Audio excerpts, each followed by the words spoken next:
Hi all, நம்ம இன்றைக்கி expansion of cos n theta and sine n theta இதை வந்து எப்படி வந்து ஷார்ட்கட்டில் ஆப்ஷன் எலிமினேட் பண்ணி போடுறது அப்படின்னு சொல்லிட்டு பார்க்க போகிறோம். இது நம்ம ஆஸ் யூஷுவல் போடணும் அப்படின்னா என்ன பண்ணணும், காஸ் என் தீட்டாவுக்கு இந்த ஃபார்முலா வரும், சைன் என் தீட்டாவுக்கு இந்த ஃபார்முலா வரும். இந்த ஃபார்முலாவில் நம்ம சப்ஸ்டியூட் பண்ணி சிம்பிளிஃபை பண்ணி போடுவோம். ஓகேவா? இதில் வந்து காஸ் வந்து டிசெண்டிங் ஆர்டரில் போயிட்டுருக்கும், சைன் வந்து அசெண்டிங் ஆர்டரில் போயிட்டுருக்கும். ஓகேவா? இப்போது இதை வந்து நம்ம லாஸ்ட்டாக சிம்பிளிஃபை பண்ணும்போது இந்த சைன் காஸ், அதாவது இந்த சைன் எல்லாம் நம்ம காசாக சேஞ்ச் பண்ணி ஒரே ஃபார்மேட்க்கு கொண்டு வந்து அதுக்கப்புறம் தான் நம்ம வந்து எழுதுவோம். ஓகேவா? இதை எப்படி நம்ம கொஞ்சம் ஈஸியாக போடுறது அப்படின்னு சொல்லிட்டு பார்க்கலாம். இதுக்கு வந்து ஒரு சின்ன டேபிள் இருக்குது. இந்த டேபிளை மட்டும் ஞாபகம் வச்சுக்கிட்டிங்க அப்படின்னா நம்ம ஈஸியாக என்ன பண்ணிடலாம், ஆப்ஷன்லேருந்து கண்டுபிடிச்சி போட்டுடலாம். இப்போது ஃபஸ்ட்டு வந்து காஸ்க்கு பார்க்கலாம். காஸ் அப்படிங்கிறது வந்து ஈவன் நம்பராக இருந்துச்சு, அதாவது காஸ் என் தீட்டாவில் வர்ற என் வந்து ஈவன் நம்பராக இருந்துச்சு அப்படின்னா ஃபஸ்ட்டு டேர்மோட கோஎஃபிஷியன்ட் வந்து பார்த்தோம் அப்படின்னா 2n-1 இருக்கும். ஓகேவா? நெக்ஸ்ட்டு வந்து செகண்ட் டேர்மோட coefficient first term into n divided by 4னு போட்டோம் அப்படின்னா செகண்ட் டேர்மோட கோஎஃபிஷியன்ட் வந்து நமக்கு கிடச்சிரும். தென் லாஸ்ட் டேர்மோட கோஎஃபிஷியன்ட் எப்போவுமே 1ன்னு இருக்கும். ஓகேவா? இது வந்து லாஸ்ட்டாக சிம்பிளிஃபை பண்ணி வந்ததுக்கப்புறம் இருக்கிற ஈக்குவேஷனில் கோஎஃபிஷியன்ட் நம்ம செக் பண்ணுறோம். கோஎஃபிஷியன்ட்டை வச்சு எப்படி ஆன்சர் போடுறதுன்னு செக் பண்ணுறோம். ஸோ அப்போ காஸ் என் தீட்டாவில் n வந்து ஈவனாக இருக்குது. அப்போ ஃபஸ்ட்டு டேர்மோடைய கோஎஃபிஷியன்ட் கண்டிப்பாக எப்படி இருக்கும், 2n-1 இருக்கும். நெக்ஸ்ட் செகண்ட் டேர்மோட coefficient first term into n divided by 4 இருக்கும். லாஸ்ட் டேர்ம் வந்து 1 இருக்கும். நெக்ஸ்ட் இதுவே காஸ் வந்து ஆட் நம்பராக இருக்குது அப்படின்னா, அதோட காசோடைய பவர் வந்து ஆட் நம்பராக இருந்துச்சு அப்படின்னா அதுக்கும் ஃபஸ்ட் டேர்ம் வந்து 2n-1 தான் வரும். நெக்ஸ்ட் இங்கே பார்த்தோம் அப்படின்னா செகண்ட் டேர்முக்கு அதே தான், first into n divided by 4 தான் வரும். லாஸ்ட் டேர்ம் வந்து இங்கே n வரும். அதாவது லாஸ்ட் டேர்மோட கோஎஃபிஷியன்ட் இங்கே என்ன நம்பர் இருக்கோ, ஆட் நம்பர் என்ன கொடுத்துருக்காங்களோ அதே நம்பர் தான் வந்து கோஎஃபிஷியண்ட்டாக இருக்கும். நெக்ஸ்ட் வந்து சைனுக்கு பார்க்கலாம். சைனுக்கு வந்து ஈவன் அப்படின்னா இதுக்கும் வந்து 2n-1 தான் வரும். இங்கே மட்டும் தான் ஒரு சேஞ்ச் வரும். அது என்ன அப்படின்னு பார்த்தோம் அப்படின்னா first term into n-2 divided by 4னு போடணும். நெக்ஸ்ட் இதோடைய லாஸ்ட் டேர்ம் வந்து என்ன வரும், n தான். அதாவது இங்கே சைன் n-ல் எந்த n வேல்யூ கொடுத்துருக்காங்களோ அதுதான் வந்து லாஸ்ட் டேர்மோட கோஎஃபிஷியண்ட்டாக இருக்கும். நெக்ஸ்ட் இது சைன் வந்து ஆடாக இருந்துச்சு அப்படின்னா இதுக்கும் ஃபஸ்ட் டேர்ம் கோஎஃபிஷியன்ட் வந்து 2n-1 ஃபார்மேட்டில் தான் இருக்கும். நெக்ஸ்ட் வந்து செகண்ட் டேர்ம் வந்து first into n divided by 4னு இருக்கும். லாஸ்ட் டேர்ம் வந்து n-ல் தான் முடியும். அதாவது லாஸ்ட் டேர்மோட கோஎஃபிஷியன்ட் n-ல் தான் இருக்கும். ஓகேவா? இப்போ இதில் பார்த்தோம் அப்படின்னா ஃபஸ்ட் டேர்ம் எல்லாத்துக்குமே சேம், ஃபஸ்ட் டேர்மோட கோஎஃபிஷியன்ட் எல்லாத்துக்குமே சேமாக இருக்கும். செகண்ட் டேர்ம் பார்த்தோம் அப்படின்னா நமக்கு சைனில் மட்டும் சேஞ்ச் ஆகும். அதே மாதிரி லாஸ்ட் டேர்ம் பார்த்தோம் அப்படின்னா காஸ் ஈவனில் மட்டும் சேஞ்ச் ஆகும். ஓகே, ஸோ இப்போ காஸ் ஈவன் சைன் ஈவனில் மட்டும்தான் சேஞ்சஸ் இருக்கும். காஸ் ஈவனில் லாஸ்ட் டேர்மில் சேஞ்சஸ் இருக்கும். சைன் ஈவனில் செகண்ட் டேர்ம் கோஎஃபிஷியன்ட்டில் சேஞ்சஸ் இருக்கும். ஓகேவா? இதை வந்து நீங்கள் ஜஸ்ட் பார்க்குறதோட இல்லாமல் இந்த ஷார்ட் கட்ஸ்க்குன்னு தனியாக ஒரு நோட் போட்டு அதில் இதை நீங்கள் நோட் பண்ணி வச்சுக்கிட்டீங்க அப்படின்னா நீங்கள் சம்ஸ் போடும்போது நீங்கள் யூஸ் பண்ணிக்கலாம் இதை. ஓகேவா? இப்போ நான் வந்து அப்ஜெக்டிவ் டைப் கொஷின்ஸ் கொடுக்குறேன், அதில் இதை எப்படி வந்து அப்ளை பண்ணுறது அப்படின்னு சொல்லிட்டு பார்க்கலாம். ஓகேவா? இதை வந்து ஒரு டேபிளாக போட்டு நீங்கள் ஒரு நோட்டில் எழுதி வச்சுக்கோங்க. இதை யூஸ் பண்ணி நம்ம எப்படி வந்து ஈஸியாக ஆப்ஷன்லேருந்து ஆன்சர் கண்டுபிடிக்கலாம் அப்படின்னு சொல்லிட்டு இப்போ பார்க்கலாம். ஓகே, எக்ஸாம்பிள் சம்ஸ்க்கு பார்க்கலாம். இப்போது இந்த எக்ஸ்பென்ஷனில் பார்த்தோம் அப்படின்னா காசு ஈவனாக இருந்தாலும் ஆடாக இருந்தாலும் நம்ம இதுக்கு முன்னாடி பார்த்தோம்ல சைன் பவர் n தீட்டா, நேற்று ஒரு வீடியோ போட்டிருந்தேன் பவர் சீரிஸ்க்கு வந்து எப்படி போடுறதுன்னு சொல்லிட்டு. அதில் வந்து எப்படி வந்து காஸ் வந்து ஆடாக இருந்தாலும் ஈவனாக இருந்தாலும் அதோடைய எக்ஸ்பென்ஷனில் காஸ் டேர்ம்ஸ் மட்டும்தான் வருமோ, அதே மாதிரி இதுலேயும் வந்து காஸ் n தீட்டாவில் காஸ் வந்து ஆடாக இருந்தாலும் ஈவனாக இருந்தாலும் இதுலேயும் வந்து நமக்கு என்ன மட்டும்தான் வரும், காஸ் டேர்ம்ஸ் மட்டும்தான் வரும். சைனில் மட்டும் தான் சேஞ்ச் ஆகி வரும். இப்போ சைன் ஈவனாக இருந்துச்சு அப்படின்னா இதோடைய எக்ஸ்பென்ஷனில் வந்து சைன் அண்ட் காஸ் வந்து மிக்ஸ் ஆகி வரும், ரெண்டுமே வரும். ஓகேவா? நெக்ஸ்ட்டு சைன் வந்து ஆடாக இருந்துச்சு அப்படின்னா இதில் ஒன்லி சைன் டேர்ம்ஸ் மட்டும் தான் வரும். ஓகேவா? இதை மட்டும் ஞாபகம் வச்சுக்கோங்க. ஸோ இப்போ ஃபஸ்ட்டு நம்ம ஃபார்முலா பார்த்தாச்சு. இந்த ஃபார்முலா வந்து கொஞ்சம் எழுதி வச்சு ப்ராக்டிஸ் பண்ணுங்கள். நிறைய சம்ஸ் நீங்கள் ப்ராக்டிஸ் பண்ண தான் வந்து நமக்கு இந்த ஷார்ட் கட்ஸ் வந்து ஈஸியாக போட வரும். நம்ம ஒரு டைம் பார்த்துட்டு அதுக்கப்புறம் நம்ம அதை வந்து ப்ராக்டிஸ் பண்ணாமல் விட்டுட்டோம் அப்படின்னா நமக்கு எக்ஸாமில் வந்து அது நமக்கு ஞாபகம் வராது. ஓகே, இப்போ ஃபஸ்ட் எக்ஸாம்பிள் சம் பார்க்கலாம். What is the expansion of sine 6 theta? இப்போ இதை நம்ம எக்ஸ்பேண்ட் பண்ணி கண்டுபிடிக்கணும் அப்படின்னா நமக்கு ரொம்ப டைம் எடுத்துக்கும். இப்போ நம்ம ஃபஸ்ட்டு என்ன பண்ணலாம் அப்படின்னா இந்த ஃபார்முலா ஷீட்டை பாருங்கள். இதில் வந்து சைன் வந்து எப்படி இருக்குது, ஈவன் நம்பராக இருக்குது. சைன் ஈவன் அப்படின்னா அங்கே வந்து எப்படி இருக்கும், சைனும் காசும் மிக்ஸ் ஆகி வரும். ஸோ இப்போ இங்கே பார்த்தோம் அப்படின்னா எல்லாத்துலேயுமே வந்து காஸ் டேர்ம் வந்து வரும். ஓகேவா? அதை வந்து காமனாக இங்கே வெளில எடுத்து எழுதியிருக்காங்க. ஸோ அப்போ சைன் அண்ட் காஸ் வந்து மிக்ஸ் ஆகி வருது. ஓகே, நெக்ஸ்ட் வந்து பார்த்தோம் அப்படின்னா இப்போ ஃபஸ்ட் டேர்மோட கோஎஃபிஷியன்ட் கண்டுபிடிக்கலாம். ஃபஸ்ட் டேர்மோட கோஎஃபிஷியன்ட் பார்த்தோம் அப்படின்னா 2n-1. ஸோ இப்போ இங்கே 2 பவர் இங்கே என்னோட வேல்யூ என்ன கொடுத்துருக்காங்க, 6. ஸோ இப்போ 6 - 1 = 2/5. 2 × 2 × 5 டைம்ஸ் நம்ம மல்டிபிள் பண்ண போகிறோம். 2 2s are 4, 4 2s are 8, 8 2s are 16, 16 2s are 32. So அப்போ 32 இருக்கிறது தான் வந்து நமக்கான ஃபஸ்ட் டேர்மு. இப்போ இதில் பார்த்தோம் அப்படின்னா இதில் வந்து 64 இருக்குது. ஸோ அப்போ இது வந்து கண்டிப்பாக நமக்கு ஆப்ஷன் கிடையாது. ரிமைனிங் இருக்கிற 3ல் தான் ஏதோ ஒன்று. நெக்ஸ்ட் வந்து பார்த்தோம் அப்படின்னா நெக்ஸ்ட் ஆப்ஷன் என்ன, நமக்கு செகண்ட் டேர்ம் கண்டுபிடிக்கிறதுக்கு ஃபஸ்ட் டேர்ம் அதாவது சைன் ஈவனுக்கு வந்து n-2 போடணும். ஸோ இப்போ n-2 போட்டோம் அப்படின்னா இங்கே வந்து நமக்கு என்ன வரும், 32 × 4 டிவைடட் பை 4 தான் வரும். ஸோ அப்போ 4 கேன்சல் ஆகிட்டு நமக்கு என்ன டேர்ம் வரும், 32 அப்படிங்கிறது தான் வந்து செகண்ட் டேர்மாக வரும். இப்போ இதில் பார்த்தோம் அப்படின்னா 32 செகண்ட் டேர்மில் வந்து இங்கேயும் 32 தான் இருக்குது, இங்கேயும் 32 தான் இருக்குது. ஸோ இப்போ ஃபஸ்ட் டேர்மும் 32, செகண்ட் டேர்மும் 32 வந்துருச்சு. இது வந்து அப்போ இங்கே 16 வந்திருக்கு. அப்போ இந்த ஆப்ஷனும் கிடையாது. ஸோ இப்போ only A option, D option, இந்த ரெண்டுத்தில் ஏதோ ஒரு ஆப்ஷன் தான். நெக்ஸ்ட் வந்து ஈவனில் வந்து லாஸ்ட் டேர்ம் வந்து பார்த்தோம் அப்படின்னா n வந்து கோஎஃபிஷியண்ட்டாக இருக்கும் அப்படின்னு சொல்லியிருக்காங்க. இப்போ இதில் பார்த்தோம் அப்படின்னா என்னோட வேல்யூ வந்து 6. இங்கே பாருங்கள், இங்கே 6 இருக்குது, ஆனால் இங்கே 12 இருக்குது. ஸோ அப்போ இங்கே தான் 6 இருக்குது. அப்போ இதுதான் வந்து நமக்கு கரெக்ட் ஆன்சர். அகைன் நம்ம இன்னொன்று என்ன செக் பண்ணிக்கணும் அப்படின்னா சைன் செக் பண்ணணும். ஆல்டர்னேட் சைன்ஸில் இருக்கணும். ப்ளஸ் மைனஸ் ப்ளஸில் இருக்குது. ஃபஸ்ட் டேர்ம் வந்து நம்ம ஃபார்முலாவில் போட்ட 32 வந்துருச்சு. செகண்ட் டேர்மும் வந்து ஃபார்முலாவில் போட்ட 32 வந்துருச்சு. லாஸ்ட் டேர்ம் வந்து நமக்கு 6ன்னு வந்துருச்சு. ஸோ அப்போ ஆப்ஷன் ஏ தான் வந்து கரெக்ட் ஆன்சர். ஓகேவா? இப்போ ஈஸியாக இருக்கா இந்த சம்? நெக்ஸ்ட் சம் பார்க்கலாமா? இப்போது நெக்ஸ்ட் சம் பார்த்தோம் அப்படின்னா express cos 5 theta in powers of cos theta. இப்போது இதில் நம்ம என்ன பண்ண போகிறோம், ஃபஸ்ட் டேர்முக்கு எல்லாத்துக்குமே வந்து காமன் தான். என்னது 2 power n minus 1 தான்.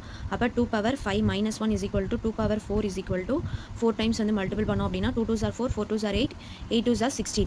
ஸோ அப்போ 16 இருக்கிறது எங்கே இருக்குன்னு பார்த்தோம் அப்படின்னா 3 ஆப்ஷனில் 16 வருது. ஸோ அப்போ பி ஆப்ஷன் வந்து நமக்கு கிடையாது. நெக்ஸ்ட் வந்து என்ன பண்ணலாம், செகண்ட் டேர்ம் பார்க்கலாம். செகண்ட் டேர்முக்கு வந்து என்ன ஃபார்முலா, இது வந்து காஸ் வந்து எப்படி இருக்குது, ஆடாக இருக்குது. காஸ் வந்து ஆட் டேர்மில் இருக்குது. காஸ் வந்து ஆட் டேர்ம் அப்படின்னா இங்கே என்ன வரும், first term into n divide by 4னு வரும். ஸோ அப்போ ஃபஸ்ட் டேர்ம் வந்து இங்கே என்ன இருக்குது 16 இன்ட்டு என்னோட வேல்யூ வந்து நமக்கு என்ன தெரியும் 5 டிவைடட் பை 4னு போட்டோம் அப்படின்னா 1 4 is 4, 4 4s are 15, 4 5s are 20. So அப்போ செகண்ட் டேர்ம் நமக்கு என்ன வரணும், 20ன்னு வரணும். ஃபஸ்ட் டேர்ம் வந்து 16, செகண்ட் டேர்ம் 20 வரணும். இப்போ இதில் பார்த்தோம் அப்படின்னா ஆப்ஷன் ஏலையும் ஆப்ஷன் டிலையும் வந்து 20 இருக்குது. ஓகேவா? அப்போ வந்து இந்த சி வந்து ஆப்ஷன் வந்து வராது. நெக்ஸ்ட் லாஸ்ட் டேர்முக்கு வந்து நமக்கு என்ன ஃபார்முலா கொடுத்துருக்காங்க, காஸ் வந்து ஆட் அப்படின்னா லாஸ்ட் டேர்ம் வந்து n வரணும். இங்கே n வந்து 5ன்னு கொடுத்துருக்காங்க. ஸோ அப்போ ஆப்ஷன் ஏல தான் வந்து கரெக்டாக 5ன்னு இருக்குது. அகைன் ப்ளஸ் மைனஸ் ப்ளஸ் அப்படிங்கிறதும் இதில் வந்து கரெக்டாக இருக்குது. ஸோ அப்போ ஆப்ஷன் ஏ தான் வந்து கரெக்ட் ஆன்சர் அப்படின்னு சொல்லிட்டு போட்டாச்சு. நெக்ஸ்ட் வந்து cos 4 theta in terms of cos theta. cos 4 thetaவை வந்து இந்த மாதிரி எழுத சொல்லியிருக்காங்க cos thetaவோட ஃபார்மேட்டில். இப்போ அதுக்கு வந்து பார்த்தோம் அப்படின்னா இங்கே காஸ் வந்து ஈவனில் இருக்குது. இப்போ காஸ் ஈவன் அப்படின்னா நமக்கு லாஸ்ட் டேர்ம் வந்து 1ல் முடியும். இப்போ இதில் பார்த்தோம் அப்படின்னா எல்லாமே வந்து 1ல் தான் முடிஞ்சிருக்கு. ஓகேவா? இதில் எல்லாமே வந்து 1ல் தான் இது மட்டும் 4ல் இருக்குது. ஸோ அப்போ இந்த ஆப்ஷன் கிடையாது. மீதி இருக்கிற 3 ஆப்ஷன்ஸும் வந்து 1ல் முடிஞ்சிருக்கு. நெக்ஸ்ட் இப்போ ஃபஸ்ட் டேர்முக்கான ஃபார்முலா பார்த்தோம் அப்படின்னா 2 power n minus 1, 2 power n வந்து இங்கே என்ன கொடுத்துருக்காங்க 4 minus 1 போட்டோம் அப்படின்னா 2 cube is equal to 8ன்னு வரும். நெக்ஸ்ட் செகண்ட் டேர்முக்கு first term into n divided by 4 போட்டோம் அப்படின்னா ஃபஸ்ட் டேர்ம் வந்து 8 இன்ட்டு 4 டிவைடட் பை 4 போட்டோம் அப்படின்னா 8 தான் திரும்ப ஆன்சராக வரும். ஸோ அப்போ 8 minus 8 + 1 ஃபார்மேட் இது வந்து கரெக்டாக இருக்குது. ஸோ அப்போ இதுதான் வந்து நமக்கு கரெக்டான ஆப்ஷன். நெக்ஸ்ட் கொஸ்டின் பார்த்தோம் அப்படின்னா what is the expansion of power of sin 7 theta. இப்போ வந்து சைன் வந்து ஆட் நம்பரில் கொடுத்துருக்காங்க. அப்போ எல்லாமே வந்து சைனில் தான் வந்து எக்ஸ்பேன்ஷன் இருக்கும். ஓகேவா? இப்போது இதில் ஒரே ஒரு சேஞ்சஸ் மட்டும் இருக்கும். அதை நான் எப்படின்னு சொல்கிறேன். ஃபஸ்ட்டு வந்து ஃபஸ்ட் டேர்ம் கண்டுபிடிக்கலாம். ஃபஸ்ட் டேர்ம் பார்த்தோம் அப்படின்னா 2 power n minus 1ன்னு வரும்.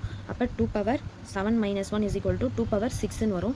2 power 6 வந்து நம்ம எக்ஸ்பேண்ட் பண்ணோம் அப்படின்னா ஓகே இப்போ ஃபஸ்ட் டேர்ம் 2 power 6 எக்ஸ்பேண்ட் பண்ணோம் அப்படின்னா நமக்கு என்ன ஆன்சர் வரும், 64ன்னு ஆன்சர் வரும். ஓகே நெக்ஸ்ட் வந்து செகண்ட் டேர்முக்கு என்ன ஃபார்முலா நம்ம கொடுத்துருக்காங்க, சைன் வந்து ஆடில் இருக்குது. ஸோ இப்போ first term into n divided by 4 தான் வரும். ஓகேவா? அப்போ ஃபஸ்ட் டேர்ம் வந்து 64 இன்ட்டு இங்கே n வந்து என்ன கொடுத்துருக்காங்க 7 டிவைடட் பை 4 போட்டோம் அப்படின்னா 1 4 is 4, 1 4 is 4, remaining 2, 6 4s are 24. இப்போ இது ரெண்டுத்தையும் மல்டிபிள் பண்ணோம் அப்படின்னா 6 7s are 42, ரிமைனிங் 4, 1 7 is 7, 112 அப்படின்ட்டு வரும். ஓகேவா? ஸோ அப்போ ஃபஸ்ட் டேர்ம் வந்து 64, செகண்ட் டேர்ம் வந்து 112.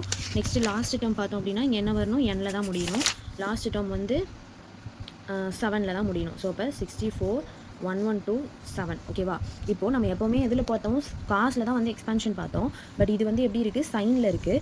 ஸோ அப்போ இதில் வந்து ஃபஸ்ட்டு டேர்ம் வந்து இந்த அதாவது நம்ம எப்பயுமே இந்த பெரிய டிகிரி அதாவது டிகிரி வந்து பெருசாக இருக்கிறதுக்கான கோஎஃபிஷியண்ட்டை தான் நம்ம இதுக்கு முன்னாடி கண்டுபிடிச்சிருப்போம் எல்லா சம்ஸ்லையுமே. அது வந்து ஃபஸ்ட்டு டேர்முக்கு வந்து 2 power n ஃபார்முலா வச்சு போட்டோம். அதே தான் இங்கேயும் பண்ணியிருக்கோம். ஆனால் இங்கே வந்து எப்படி இருக்குது, ரிவர்ஸில் மாறி இருக்குது ஈக்குவேஷன். ஓகேவா? அப்போ சைன் ஆடில் வந்துச்சுன்னா மட்டும் நம்ம வந்து சைனை வந்து இந்த பக்கத்தில் வந்து ரிவர்ஸில் பார்க்கணும். ஓகேவா? நம்ம எப்பவுமே காசில் தான் பார்த்துட்ருக்கோம். இது வந்து சைனில் வரதால நம்ம ரிவர்ஸில் இந்த சைனை மட்டும் கரெக்டாக பார்த்துக்கிட்டோம் அப்படின்னா இதே ஃபார்முலா தான். இப்போ இதில் பாருங்கள் லாஸ்ட் டேர்ம் வந்து sin பவர் 7 இருக்கணும், ஹையஸ்ட் பவர் இருக்குது. அதில் 64 வந்து கோஎஃபிஷியண்ட்டாக இருக்கணும். 64 வந்து எங்கே கோஎஃபிஷியண்ட்டாக இருக்குன்னு பாருங்கள். இப்போ இதில் லாஸ்ட் டேர்ம் அதாவது இங்கே வந்து லாஸ்ட் டேர்மாக இருக்குது, ஹையஸ்ட் பவரோடைய கோஎஃபிஷியன்ட் தான் நம்ம இங்கே கண்டுபிடிச்சிருக்கோம் ஃபஸ்ட் டேர்ம்னு வச்சு.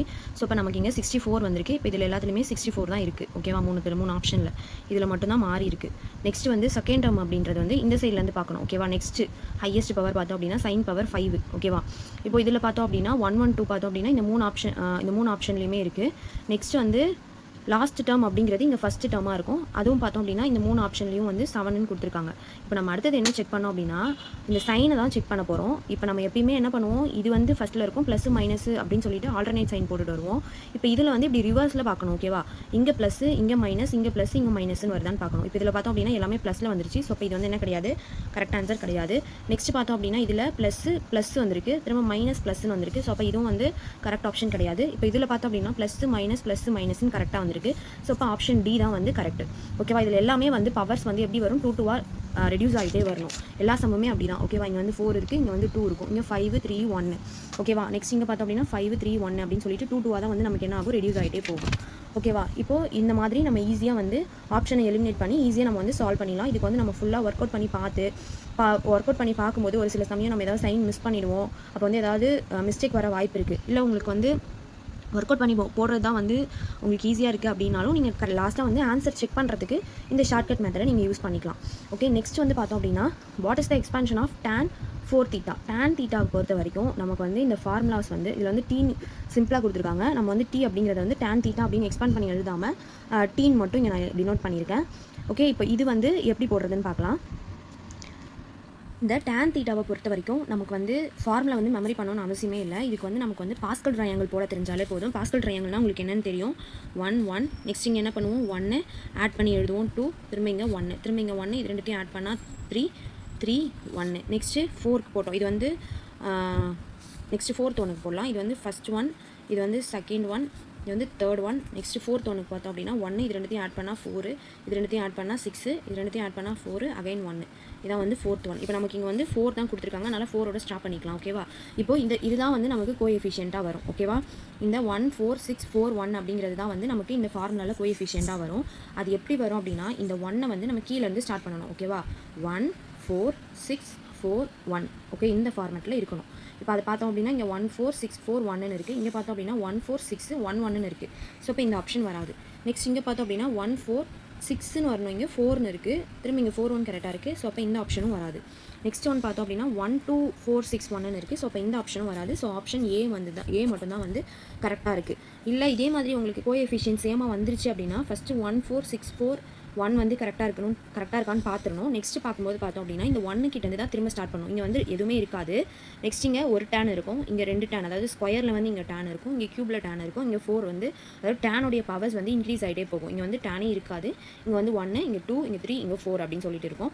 அதே மாதிரி சைன் பார்த்தோம் அப்படின்னா இப்படி பார்க்கணும், நியூமரேட்டருக்கும் டினாமினேட்டருக்கும் சைன் பார்க்கணும். மேலே +-+++ன்னு இருக்கும். ஸோ இந்த ஃபார்மேட்டில் இருக்கிறது தான் வந்து கரெக்டான எக்ஸ்பான்ஷன் ஆஃப் tan 4 θ அப்படிங்கிறது. ஓகேவா, இதில் tan எந்த வேல்யூ கொடுத்தாலும் tan n θல எந்த நம்பர் கொடுத்தாலும் இந்த பாஸ்கல் ட்ரையாங்கிளை நீங்கள் எக்ஸ்பேண்ட் பண்ணி எழுதி அந்த பாஸ்கல் ட்ரையாங்கிளில் இருக்கிற நம்பர்ஸ் தான் வந்து இதில் கோஎஃபிஷியண்ட்டாக வரும். இதை வச்சு நம்ம ஈஸியாகவே இந்த சம்மை வந்து சால்வ் பண்ணிடலாம். ஓகேவா, இப்போது உங்களுக்கு வந்து இந்த சம்ஸை நீங்கள் ட்ரை பண்ணி பாருங்கள். இது வந்து பார்த்தோம் அப்படின்னா tan 5 θ கொடுத்துருக்கேன். இப்போ போட்ட பாஸ்கல் ட்ரையாங்கிளை இன்னொரு ஸ்டெப் வந்து போடணும். அதாவது 5 வரைக்கும் போடணும். 5 வரைக்கும் போட்டுட்டு அதோட கோஎஃபிஷியண்ட்டை செக் பண்ணணும், சைனை செக் பண்ணுங்கள், டீயோடைய பவர்ஸை செக் பண்ணி ஆன்சர் வந்து கரெக்டாக சொல்லுங்கள். செகண்ட் கொஸ்டின் வந்து what is the expansion of cos 9 θ. இதுக்கு வந்து 4 ஆப்ஷன்ஸ் இருக்குது. இந்த 4 ஆப்ஷன்ஸில் வந்து நம்மளுடைய ஷார்ட்கட் ஃபார்முலாவை யூஸ் பண்ணி எந்த ஆன்சர் கரெக்டாக வரும்னு சொல்லிட்டு கமெண்ட் பண்ணுங்கள். இது எல்லாமே வந்து நம்ம வந்து டைம் சேவ் பண்ணுறதுக்காக மட்டும்தான் இந்த ஷார்ட்கட்ஸ் போட்டுட்ருக்கேன். இது வந்து என்னுடைய ஓன் ப்ரிப்பரேஷனுக்காக நான் யூஸ் பண்ணது, அதை தான் நான் உங்ககிட்ட ஷேர் பண்ணிகிட்ருக்கேன். லாஸ்ட் டைம் UGTRBயில் நான் பண்ணும்போது நிறைய வந்து இந்த மாதிரி ஒர்க் அவுட் பண்ணி போடுற சம்ஸாக வந்துச்சு. அதனால் டைம் வந்து என்னால் மேனேஜ் பண்ண முடியல. லாஸ்ட்டாக ஒரு 10 சம்ஸ்க்கு மேலே என்னால் என்ன பண்ண முடியலன்னா ஒர்க் அவுட் பண்ணி பார்க்கவே முடியல. அதனால தான் இந்த தடவை ப்ரிப்பேர் பண்ணும்போது நம்மளால் முடிஞ்ச அளவுக்கு ஷார்ட்கட் மெத்தடில் போடணும் அப்படின்னு சொல்லிட்டு இந்த மாதிரி ஷார்ட்கட் மெத்தடில் போட்டுட்ருக்கேன். இது உங்களுக்கு கண்டிப்பாக யூஸ்ஃபுல்லாக இருக்கும்னு நினைக்கிறேன். யூஸ்ஃபுல்லாக இருந்துச்சு அப்படின்னா இந்த வீடியோக்கு ஒரு லைக் போடுங்க. உங்களுடைய UGTRB படிக்கிற ஃப்ரெண்ட்ஸுக்கு வந்து ஷேர் பண்ணுங்கள், ஆன்சர்ஸை கமெண்ட் பண்ணுங்கள், சப்போர்ட் பண்ணுங்கள். தேங்க்யூ.